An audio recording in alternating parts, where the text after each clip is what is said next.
Hello అండి. మనలో చాలామంది హోటల్‌కి వెళ్ళినప్పుడు తప్పకుండా ఆర్డర్ చేసే మసాలా దోసని ఎలా ప్రిపేర్ చేసుకోవాలో నేనిప్పుడైతే చూస్తున్నానండి.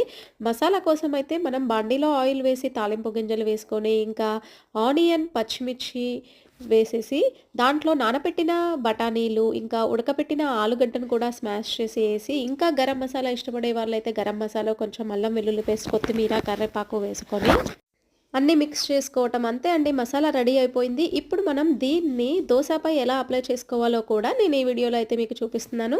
మనం పాన్‌పై దోస బ్యాటర్‌తో దోసను మొత్తం గుండ్రంగా అప్లై చేసుకోవాలండి. ఆ తరువాత ఈ వీడియోలో చూపిస్తున్నాను కదా! ఎర్ర కారం అయితే నేను దానిపై అప్లై చేశానండి. ఈ ఎర్ర కారం వీడియో కూడా నేను కింద లింక్ షేర్ చేస్తాను.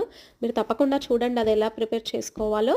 ఆ తర్వాత దోస ఒక సైడ్ కాగాక దాన్ని రెండో సైడ్ తిప్పి, 2 సైడ్‌లా బాగా కాగాక ఇప్పుడు మనం చేసుకున్న ఆ మసాలా మిక్స్‌ని మధ్యలో పెట్టేసుకొని, ఒక సైడ్ ఫోల్డ్ చేసుకోవడం అండి. అంతే అండి. ఎంతో ఈజీగా, టేస్టీగా ఉండే మసాలా దోసని హ్యాపీగా ఇంట్లోనే చేసేసుకోవచ్చండి.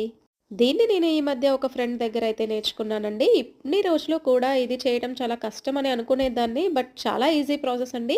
మీరు మాత్రం తప్పకుండా నేను కింద ఇచ్చే లింక్ ఎర్ర కారం కోసమైతే తప్పకుండా అయితే చూడండి. అది చాలా చాలా టేస్టీగా ఉందండి.